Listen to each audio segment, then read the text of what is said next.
watching the It's Her Time podcast with Cody and Jess. Hi, welcome back to the It's Her Time podcast. My name is Cody Sanders, and I'm a holistic health practitioner and functional nutritionist and the host of the show. This is the show that we love to talk all about women's hormones, health, and happiness. And today's episode is going to be an extra fun episode. I've invited a special guest, Susie Pettit, who is a coach that teaches women how to live their best lives. She's going to give us tips and tricks on how we can eliminate a lot of the anxiety and overwhelm and stress in our lives and how to set healthy boundaries, which sounds easier than it is. Setting boundaries is actually a little hard, but she gives us all of those tips and tricks that we need in order to implement it into our lives and give ourselves that self-love that we deserve. But before we go into this episode, let's go into a Mixers Girl Say. Okay, for our Mixers Girl Save this week, I invited another one of our team members. In fact, she is our newest team member on the team, McCall, to join us. And she's going to tell us a little bit about how she found Mixers, why she wanted to work here. And then I'm going to ask you a question. I'm going to put you on the spot. Okay. I'm here for it. Okay. Do we want to do that first, or do you want me to tell my story? Well, let's do it afterwards. We'll do it afterwards. Yeah. Okay. That sounds good. I actually knew someone who had worked here. So Jen. Okay. And then just followed Mixers for like a year. She brought some products and then I just became obsessed. I became obsessed with the story and the meaning behind it and it being women-led, and then just the culture of the company and also the products, and honestly would deep dive into everything. When you would do your questions with Cody, I was like, okay, she's doing questions with Cody. I was on it. Just learning from the women, and just, it was incredible. I kind of always felt a draw to the company, and now I'm here and it feels pretty surreal. So we're so grateful to have you. We love McCall already. You can tell she's just an awesome girl. So talented, so smart too. She's amazing. She's over our SEO. And we wear a lot of hats around here too. So, but I love that you have a passion just like we do. And I feel that. I feel that from you. And we're so glad you add to our company culture so much. Okay. So I'm going to put McCall on the spot because one of the things that we do, McCall mentioned that I do questions with Cody on our social media every Wednesday. Well, on Tuesdays, we usually will do a little segment on our stories on Instagram that says, Tell Us Tuesday. And that's where a lot of these Mixers Girls Say segments come from, are the answers that you give us. We're switching it up just a little bit today, but that is fun. So I'm going to make it so that it's a Tell Us Tuesday for McCall. Okay. Let's do it. So McCall, tell us your most embarrassing period story. How about that? Okay. Let's think. I do. I had That didn't take very long. We all have one, right? I think we do. I had a boyfriend when I was like 16. Oh, no. We were just hanging out. I think I was trying to find something in my drawer or something like that. And so we were just like sitting on the ground, and I went to grab it out of my bottom drawer, forgot that I had pads in there, went to grab something, and I think like the pad sticky part came off. So it stuck to my hand, and I'm pulling out my hand, and there's just a pad hanging from my hand, and then this guy, and I'm like, I don't know. This is so uncomfortable. So that was embarrassing.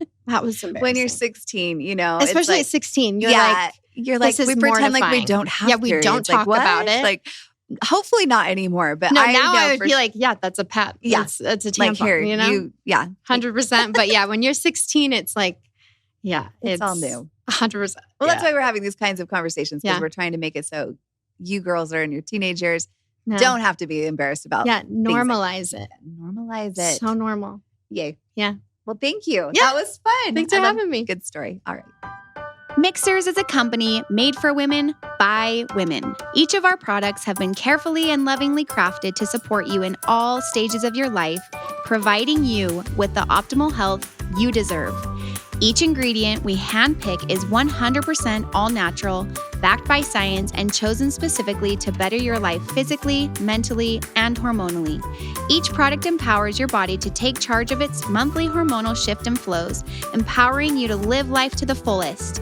Let Mixers take care of your needs from sunup to sundown, and you take care of the rest. Check us out at mixers.com, Mixhers. Susie, I'm so happy to have you on the show. I know I got to be a guest on your show. What was it, a year ago? And I loved our conversation. And it's just been something I've been looking forward to have our audience get to know you. So I want to give you an opportunity to say hi to everybody. Tell us a little bit about you and what your specialties are and a little about what we're going to be talking about today. Okay, hooray. Hello, I'm Susie Pettit. I am a certified life and wellness coach. I'm also certified relationship and parenting coach. So it sort of depends on who I'm talking to. You take care of everybody. Yeah, I do. And that is because I really didn't take care of myself for many years. I'm now 51. By the time this airs, I'll be 52 because my birthday's Sunday. Oh, happy birthday.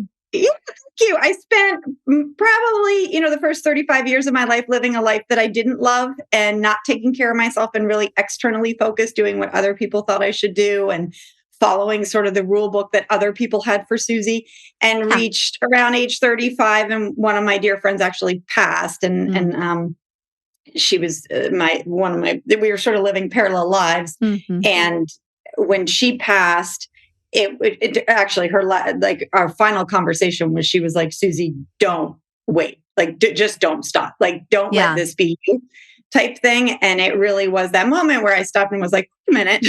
Yeah. Put things into perspective, right? Yeah. It gave me some perspective. And with that, I realized, that I really had been raised in and then was in a first marriage without any boundaries, very codependent, very much a people pleaser, all of that. And so sort of stepping out of that is now what I help women with. I run a online school called the Love Your Life School, where I teach people tips and tools with my background in brain science and years of education to help them live a life they love. And that not just when you're on vacation, which is what I was sort of doing for the first 35 years of my life, but every day, even when the dinner's burnt, even when your kids are smelly, what can we do to empower ourselves and feel better in our days? So I love helping women with that. It's so important and such good work, and you're so good at it. You have your own podcast too. So of course, we're going to put all the ways that our audience can connect with you, Susie, so that they can continue the journey of the things that you're able to offer to the world. But it's so important because I feel like so many of us can relate to that. Now, not all of our audience is even quite 35 yet. We've got a broad age spectrum here. We've got 20 to 55-year-olds that are listening. Mm-hmm. And so I love that we have such a broad audience, but there's a lot of us at different phases and stages of our life. But I think that this is something that every single one of us, no matter what age we're at, we can all relate to. It's something where we have to reconsider consistently throughout our life about how it is that we're, is there anything that we need to be changing or progressing from, or, improving in our life, doing a little self-check to see if we are living our very best lives, because each of us have our own lives, and each of us, I feel like every one of us has a purpose, and that there's something that's meant for each of us.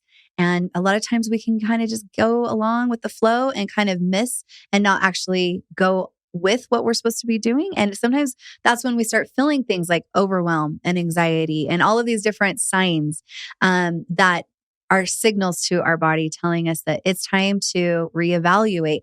And so that's why I wanted to have Susie on here, is because I know this is a show where we mostly talk about our hormone health.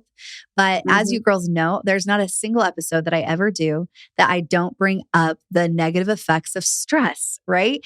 There's so much stress around us. We are chronically stressed, whether we think we have a crazy life or not. We have a crazy life to our nervous system, most of us. And so this is something that can definitely help, because when our stress is high, then our other hormones kind of go out of whack. They go out of balance. And so this is going to be fun today, because we're going to share a lot of tips and ways that you can manage, what we're talking about right now with the stress levels, how to, beat that overwhelm, how to make sure you're setting yourself up for success, not sex too. Sex could be part of it. Setting yourself up for success and making sure that you're loving your life. Mm-hmm. I mean, I love what you say. And I love also that the listeners are all different ages. The one thing, I have people all different ages in my Love Your Life school. And one of the things that constantly comes up for the people that are more on the upper age of your listeners is, why didn't I learn this earlier? True. And that's the part where it's like, yeah, like if we can sort of, I love the 20-year-old listening, like, yes, please listen in to just sort of basics of emotional intelligence that I know many of us, as who were raised sort of in the 90s and 80s, even 70s, didn't even know at the time. But nowadays, like the 20-year-olds and the 30-year-olds, they're getting more of that information. But I think we still are raised in a society where we are really taught to look externally and what other people think about what we're doing. And so no matter the listener's age, the lesson that keeps coming back is like, take care of you, take care of your hormonal health, take care of your self-care, and it's not selfish. It's actually the very opposite of selfish. Because when I was running around like a crazy person and not paying attention to my hormones, not paying attention to my self-care, thinking that I was taking care of my husband and my kids I did not show up as this kind person. Right. Versus flip that. When I am taking care of myself, when I'm paying attention to my, hormones and my health and my wellness and all of that, I showed up much differently and everything's better. That's sort of the fallacy of this all, is that like we need to take care of them so that they feel better. And it's like, actually, we need to start with us, which is hard when we're in our 20s and 30s, because it's not, that's not what's sort of supported. Yeah. But I love that they listen to shows like yours that can sort of emphasize that their health matters, and then to start setting boundaries really, or where it's all about. Which is cool. I love it. What a great advantage that everybody can have. The sooner you can start, the better, but it's never too late. And it's that whole analogy that gets used all the time and probably too much about putting your own oxygen mask on first. And it really is hard to do because society doesn't always support that. And women have a lot of guilt around this. But I think I agree with you, Susie, that we are getting better, that we're a little more aware that this is something that should be a priority to us, but we don't always have the tools. So let's start with talking about what you mean when you're saying it all comes down to boundaries. Let's learn a little bit more about boundaries. Yeah. Boundaries. So the definition that I like for boundaries is it's a guideline for how you'll be treated, versus how sometimes boundaries come off as almost like something you're doing to someone else. But it is like, for every listener out there, it's like a little guidebook for how you insert your name, like how Susie or how Cody likes to be treated in a relationship and also just in life. So it is not something we're doing to someone else, but it's a guideline for how to interact with us. So like one of my boundaries or guidelines is that I don't allow people to yell at me.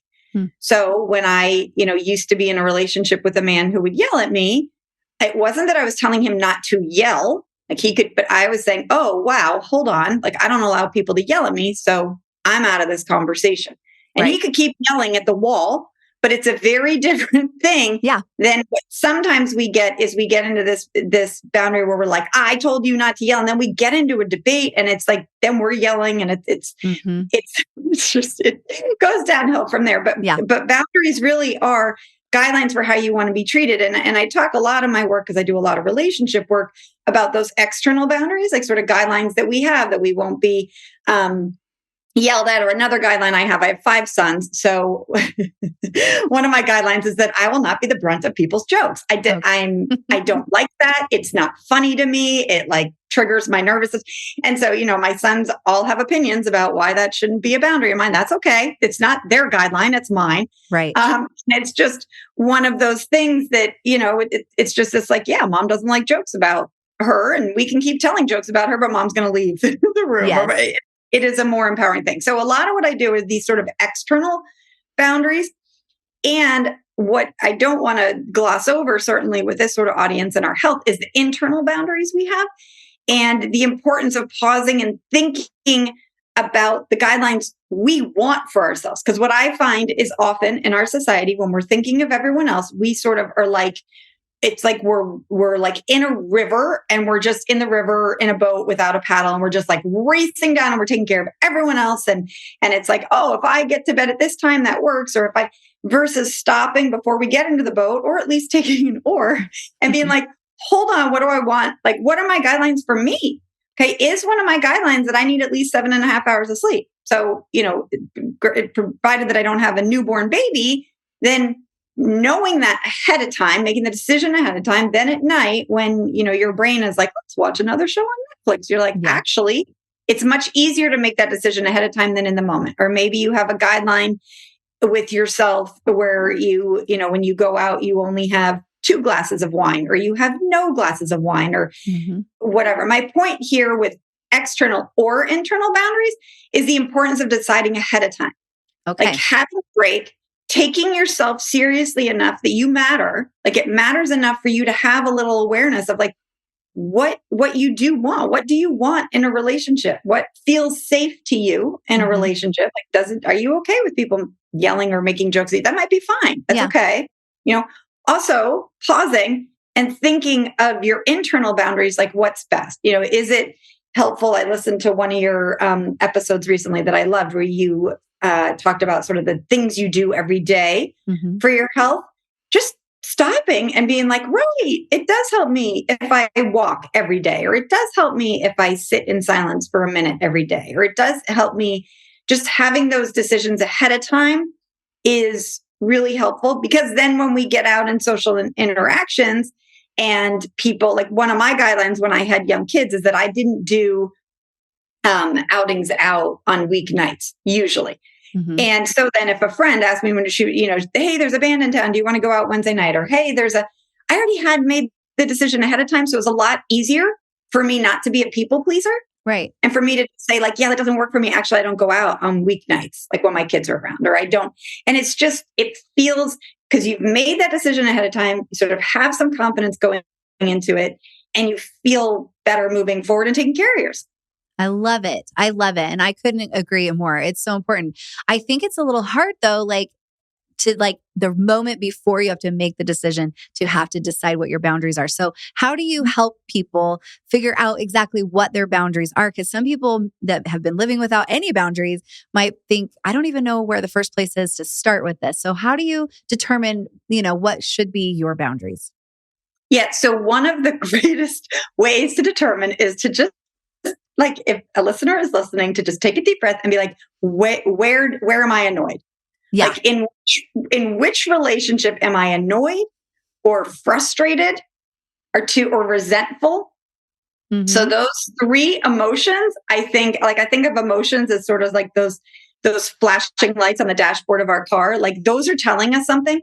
And what the feeling of annoyed or irritated or frustrated or resentment is telling me, like when I feel that, I've trained myself to sort of be like, ooh, boundary has been crossed. Like, ooh, now my next question to myself is, have I said that boundary out loud? Because sometimes I'm like, oh, right. Like I'm annoyed because she keeps calling me every night and wanting to talk and complain about her marriage. And then I hang up the phone and I'm annoyed and irritated. And I'm like, right. Have I ever said anything to her? Like, how does she know that I'm not just how I portray? Like, and So to answer your question, I really do. One of the greatest ways to see where we need boundaries, certainly in relationships, also with those internal boundaries, is to see where we feel annoyed or irritated, because that is a sign that we're doing something sort of out of alignment with how we want to be. Yeah. When people come to me and they haven't had boundaries in their life, like I haven't, that's totally normal, actually. Like it's actually like people like it when we don't have boundaries. So, gives them lots of freedom. Yes. Right. And so that sort of one of the things that helps is also sometimes we don't know what we want, but we might know what we don't want. Okay. So that might be there. Where I have, to start there. That sometimes, when I had this interaction, this experience with my friend, I didn't realize how really unhelpful and unhealthy the relationships that I had been in were, because that is the kind of house I was raised in. And so then I went into a marriage, modeling the marriage I saw with my parents. And so it was like I was a fish swimming in polluted water, and I didn't know the water was polluted. So some of that, we just want this, like, you may not know that, it's not okay to, or whatever, like, and maybe it's okay for some people, but the point is like what feels good to you in your body and in your system. And then also, Cody, frankly, sometimes it shows up in health ways. It does. That's like, I looked very healthy And around this time of my life, and I ended up in the hospital with 36 seizures because I was so stressed. So, and like, if you looked at me, you would have been like, oh, she's a, that's where my wellness coach background comes from. But then it's like, okay, the one pillar of my wellness I wasn't taking care of was my self-care and setting those things up. But so if we can look at this, where people feel tight or heavy or frustrated in relationships, that's a good sign that a boundary is needed. And to just sort of slow down and maybe think about, like, what is that about that doesn't feel comfortable. The challenge is that very quickly, as you spoke of, that guilt comes in. We've been so conditioned to take care of other people that we might take that conversation that I just gave, like, say a friend is calling every night and complaining, or say it's your mother calling every night and saying she's so lonely, and then we hang up after listening to this podcast, and the listener's like, oh, I do feel frustrated, but wait, isn't that my job? Like, isn't it hold on, how could I say to my friend, actually, I just want to talk every other night, and not answer the call, or say to my mom, like, I'm really sorry, this is hard, and, I'm going to get off the phone now and play a game with my kids. It's very likely that right when you do that, you're going to feel intense guilt, which is why, which is why I say, when you're setting boundaries, you really need a support system around you to remind yourself that you're not doing something wrong.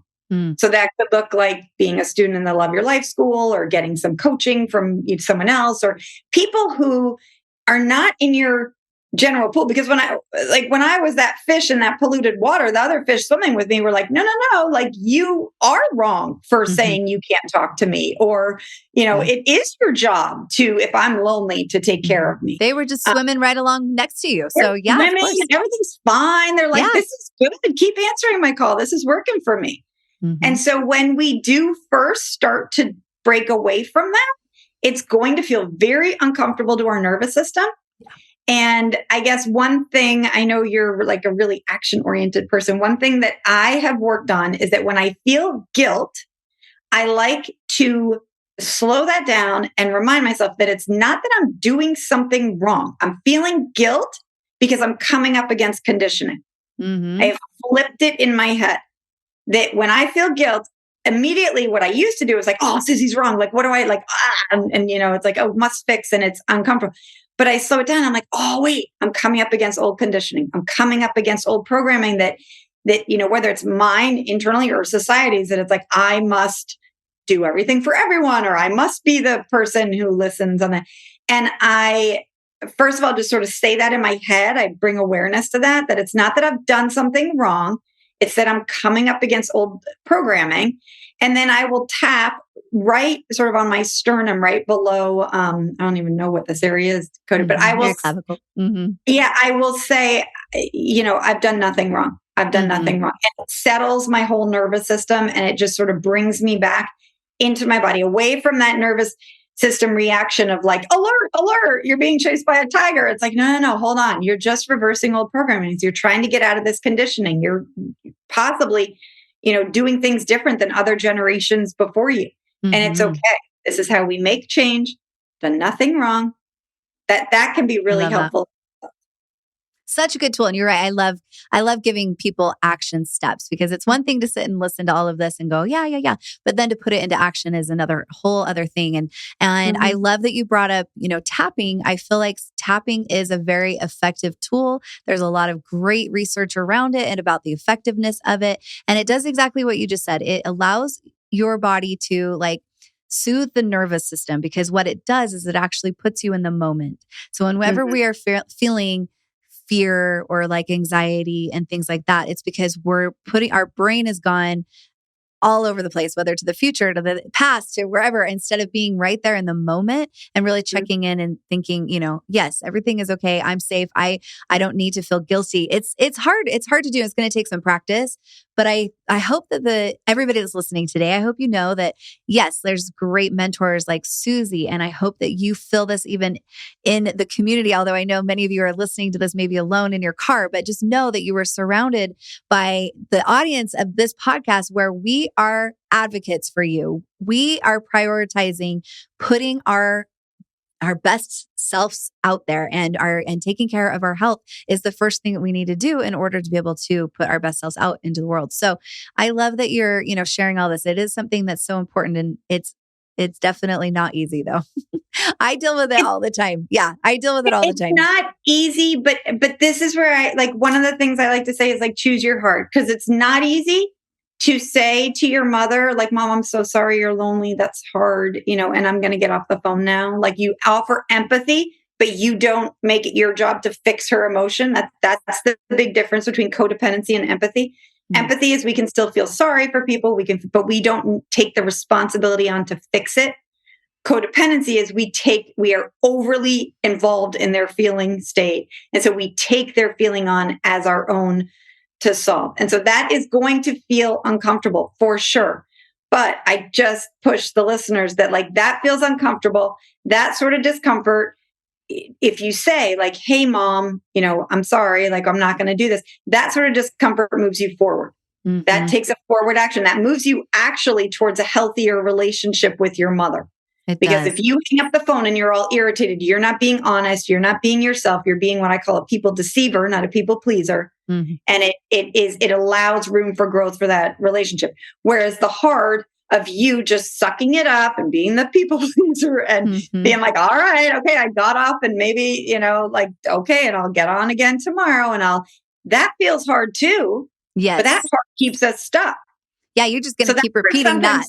That's we get in this fallacy where like it's hard. And I'm like, okay, but one hard moves you forward and one hard keeps you stuck. Mm-hmm. Same thing, like, say someone is out there and they're trying to do something better for their health and they're taking your advice and they want to move every day and they're not, their body isn't used to moving every day. And they're like, it is going to feel, your brain, when you go to put on your walking shoes, is going to be like, ow. And that feels hard to push back against that. Yet you getting out and walking moves you forward, moves you towards your goals. Whereas you listening to that voice and you saying, okay, never mind, like, I'm not going to do that hard. I'm just going to sit here. Well, then it's hard because then you're not as mobile. You're not as flexible. You're not as, your body's meant to move. So it's just sort of choosing your heart. But what we have to do when our nervous system really doesn't like this new kind of hard. They're used to the old kind of hard. Yeah. So I like to bring focus that they're both hard. It's just one, is moving you forward and there's like an end to it on the other side. Yeah. Good stuff. So, yeah, totally. Yeah. I would say any growth is going to feel uncomfortable. So in a way, it can almost feel like a positive feedback for you. If it does, if you are feeling guilty or you're feeling uncomfortable, that is a clear sign that you are growing. And so, just, keep with it. Keep with that practicing. I love everything that you just shared, Susie. That's so good. Yeah, if you're feeling uncomfortable and you're doing something different, and so like I think back to your question of how they know. It's like, first pay attention to where are you feeling uncomfortable? Where are you maybe feeling like you're not getting that support in relationships or you're not feeling connected with your body or whatever? And then looking, if you need that support, someone to tell you that you're not crazy, it's okay. Even, the young person who is like, okay, I'm going to start moving every day. And her roommates are all like, no, you can't, or there's just a lot of pressure that goes on there when we change something. But to have the support to say like, no, you're not doing anything wrong. Even if your roommates say like, why are you leaving early? Like, come on. Oh, you're just a party pooper. You want to get your sleep. And it's like, yeah, that's hard. It's telling you something about that relationship. So true. Yeah. So true. It's hard. It is hard. Not alone. We all are going through this. This is part of life and part of growing and learning and all of that. And so, it is hard, but it is important for us to, I'm always talking about how important it is to listen to your body and be your own best advocate. I would say health advocate, but be your own best advocate. So, that's what all of this is, maybe you don't have the support, the dream support that, when you say, this is my boundary, you might not have everybody like, yay, and cheering for you and so happy that you've decided to have these new boundaries. But if you know that's what's a priority for you and you stay true to that, that is how you're going to build your own confidence, and you're going to be able to be a better support for other people. And, they say that we are like the 5 people that we spend the most time with. Mhm. And so, if you feel like you have been in a rut and you've been kind of feeling like you are not living, you're not setting the right boundaries for you internally or externally. There could be a lot of things that are influencing that. And a lot of that could be even the people that you're surrounding yourself with. And I'm not saying that you can just like get rid of your mom and your husband and whoever else is bugging you, but, you can be very intentional about who you bring into your life. Bring in more of the good people. And then pretty soon, maybe the people that have been maybe not the best supports, will hopefully, learn from your example and want to jump on board and be a part of, as they start seeing how much having these boundaries is blessing you and benefiting you in your life. Mm-hmm. And I guess that's what I really like to highlight is that boundaries are a part of all healthy relationships. If you don't have boundaries, it's usually a sign that you're in an unhealthy relationship, but all healthy relationships, like I am married now and in a super vibrant and healthy marriage, and we definitely have guidelines for how we shall be treated. And so that is super important. And speaking to your point of, the people we're around influence us for sure. And the people we're around also are like those fish in the water that they are used to us interacting in a certain way. So when we start speaking up, there will be a change, whether it's your mother or your husband. But I like to just remind people that the relationship exists between, it exists between you. Mm-hmm. So if you shift and the other person stays the same, the relationship still shifts. It is different for you. You are moving and then we leave it to the other person as to whether they'll shift or not. Right. Usually when you set a boundary, most cases, people come around. Like it really is the extreme. I don't know if people know my story, which was rather extreme. So, but I always say people are like, oh my God, if we do that, that's going to happen with our boundaries. I'm like, no, there's a whole spectrum of area in there where we can speak up. And then they start to shift. I see it happen all the time. And then they shift. It's just, we've been dancing one way with these people. Like they're mm-hmm. used to us dancing this way. And then all of a sudden it's like, they're used to ballroom and we start doing foxtrot and they feel like they fell on their face. They're like, wait a minute. My daughter's always available at 7 for me to complain for an hour. What is going on? Right. And so they're going to feel uncomfortable. But most relationships, there is a room for growth. And so, in that situation, what's really interesting is, so maybe like you set a boundary with your mom and you don't always have to say these out loud, but maybe your boundary is internal where you say like, okay, I'm only going to answer my mom's call every other night or something. And so you answer every other night and that feels good to you and that feels comfortable and you don't feel as annoyed. And your mom, we don't know if she's going to change or not. So she might, in the off days when she's not calling you, call someone else. She might call your sister and complain for an hour. That's okay. Like we have to let go of whether they change and lecturing them and being like, you shouldn't complain, whatever. Right. But it's you take care of you, they take care of them. And then together you're stronger. That's the definition of interdependent relationships versus codependent. Love it. That's the healthy kind of relationship. So yeah. So cool. I feel like it's important to communicate what your boundaries are, and I don't mean to like keep beating it, but I just want to make sure that everybody that's listening is understanding this concept, but understanding now exactly how they can go forward with it. So finding the boundaries, making sure that they are, of course, positive to you and to your life. And then sharing that. And then most people, if they are somebody that's meant to be in your life and it is an actual healthy relationship, they most likely will be able to adapt and be able to grow alongside you. And that's every day. And then things just keep getting better. It's scary, but that's okay. Yeah. So fun. So you live now in Australia, which is so fun. And you have 5 sons. And what took you down to Australia? Well, that's so I had this first marriage, 20 years, 3 kids, and then had a divorce and went through a whole self-help Susie journey of, really, I know I told multiple people I would never date again. Yeah, you're done. Never. And in that period, Cody, I started meditating and I started using a meditation app called Insight Timer.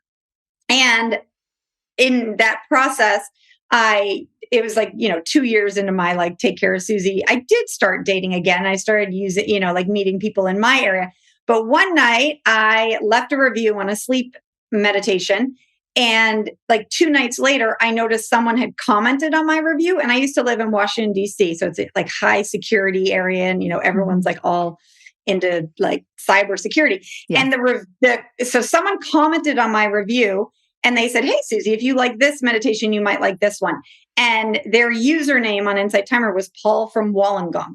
And I'm there, my little like Northeastern girl, like, okay, dude, like what kind of made up place are you making? Yeah.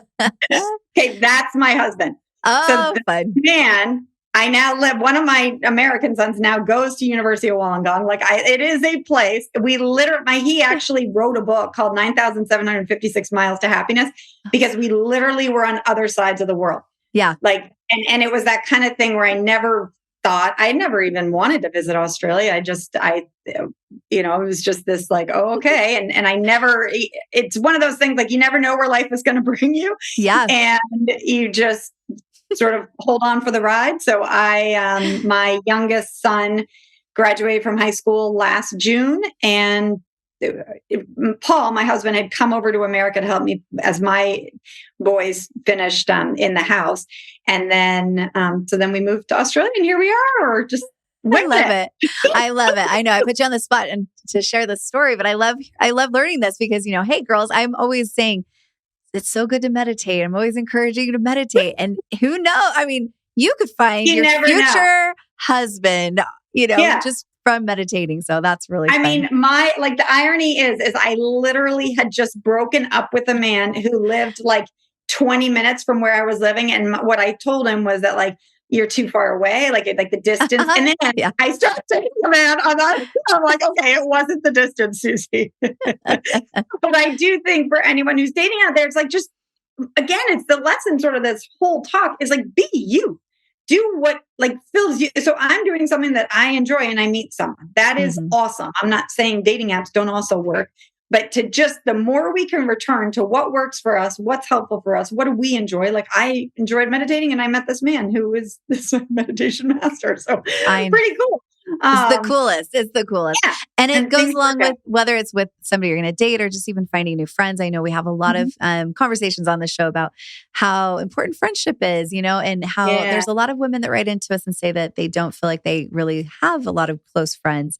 And so I always say that one of the best ways to meet anybody is dating apps are great. I have 2 adult children who use and hate those dating apps, but the best way to meet people is to like, think about the things that you are passionate about. Think whether it's running, whether it's meditating, whether it's painting or learning a new language or cooking or whatever, and go and do that. And you will meet people that you have things in common with. That's such a side, tangent there, but it's right in alignment with what we were saying, because often what we do is, and that's where I'm saying, like, listen to how you feel in these relationships, because there is a whole societal message that like, I mean, there's like a Girl Scout song that's like old friends or gold friends. And like we have a lot of people who are holding on to old friendships where the friendship, frankly, is just expired. Like maybe you had a friendship because you were working together or you went to high school together, but now when you're connecting with that person, you just don't feel aligned. That's okay. So some of that is just letting it go. It's fine. You don't have to come up with some big excuse as to why. It's just like, but there is that scary part of finding new people. And that's just where I like to speak to. I mean, I speak of friendships as sort of dating, that there will be an uncomfortable moment. So if you're, when you're on a dating app, there is that discomfort, but also friendship. It's like you see someone at the gym. I mean, I'm in Australia. I don't friggin' know anyone here. And I have had to walk this walk, and it is hard. And I feel like I'm back in like 7th grade when I'm like, hey, do you want to go out for a coffee? I literally feel like I'm going to like vomit. And then they say yes. And I'm like, oh, okay. But it's that like just recognizing like this again is back to that like choose your hard. It's hard to stay in relationships. So we or they have outgrown. Totally fine to move on from that. That is actually a normal part of human development. It is hard to put yourself out there, to say hi to the person you always see at the gym or the person who you always see in the same section as you at the supermarket. Or it is that sort of like trying to put yourself out there and taking care of yourself, that you matter. It is totally reasonable to think that you will have relationships that are fulfilling and thriving and light you up. And if that's not the case, then it's just we get to take small steps to move towards that. Yeah, absolutely. And that's what we should always be seeking. It doesn't mean you have to even not be friends with the friends, that have been around for a while, but it's always fun you can't have too many friends, right? And that's something that I feel like in my life, having those friendships is one of the best ways that I can help myself to like kind of handle the hard and handle sometimes those times when I'm feeling anxious or feeling overwhelmed or, it's sometimes those friendships and those relationships are a huge tool for me. And I know that sounds bad to say that people are tools, but it's something I lean into a lot of friendships. And so and having those boundaries, it all comes together for sure. Yeah.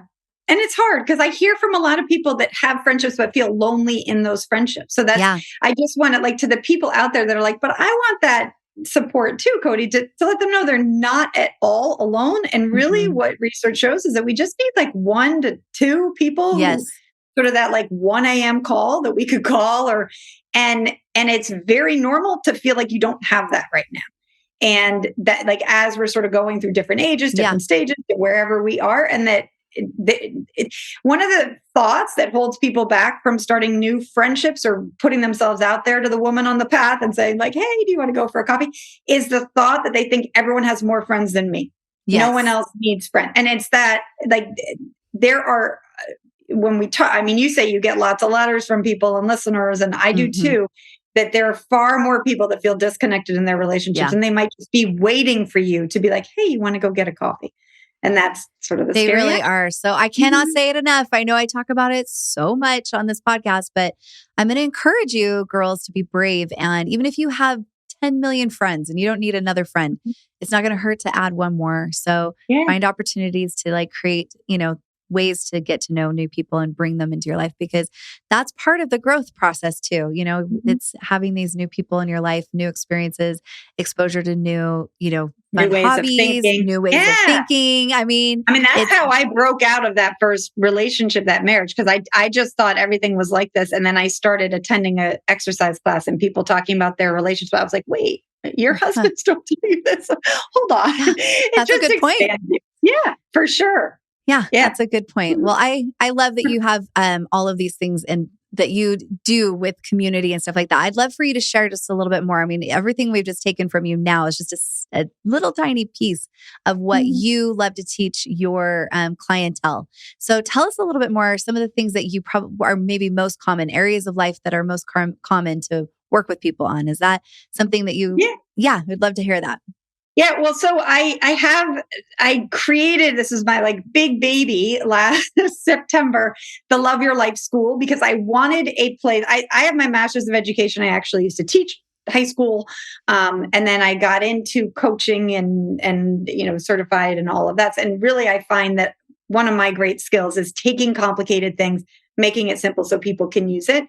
And I know that we as humans keep developing in our human development. And one of my most popular programs is a parenting teen program.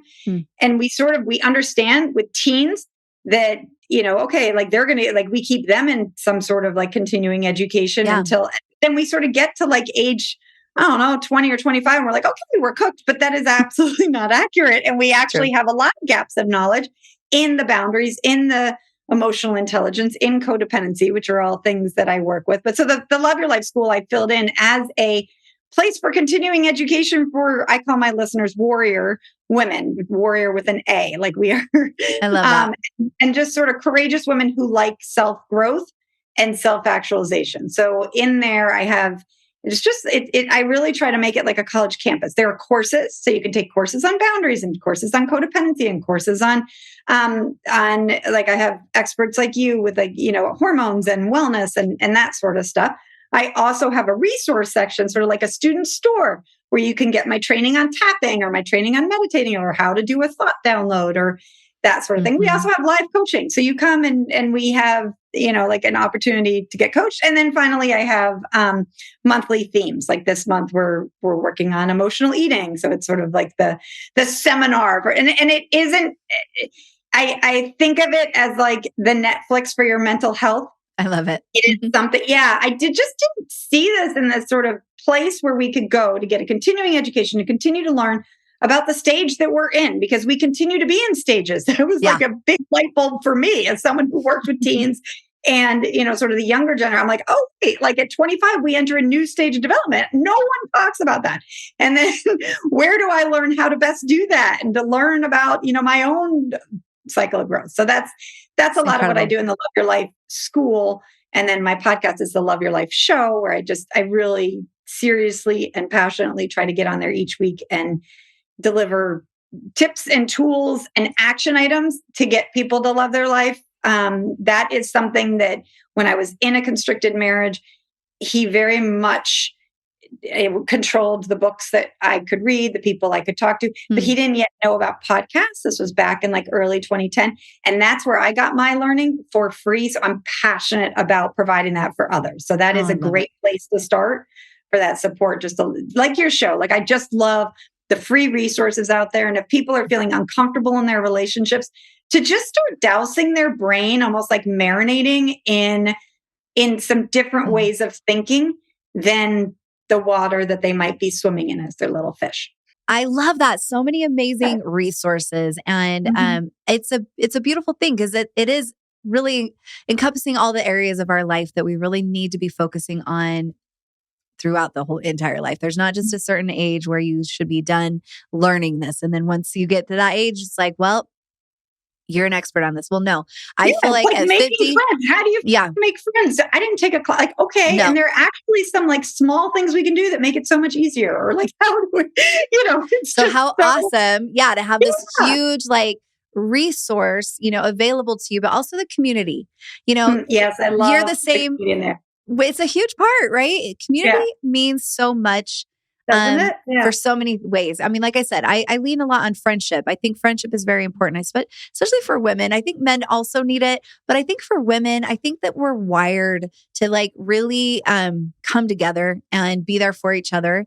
And, just the way that culturals, things are now. It's like that's not always built into our culture to like always be together. So having places like this where people can connect, where it's something, whether it's online or in person, it makes a big difference, and it's important it's for one of my us. favorite things. Yeah, it fills me up. It makes my gratitude list almost every night.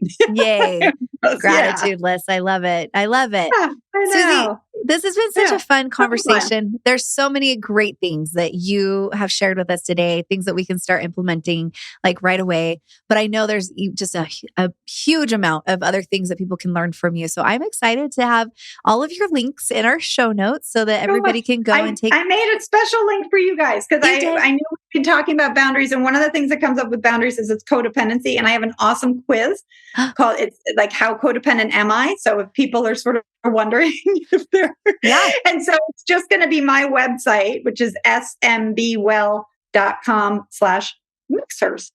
Awesome. So, thank you for that. You can get that quiz and it's just fun. And it'll be fun. And it'll be fun to like actually, if you girls go and you link onto this and you figure this out, I would love to see how the conversation goes on our Mixers Girl community.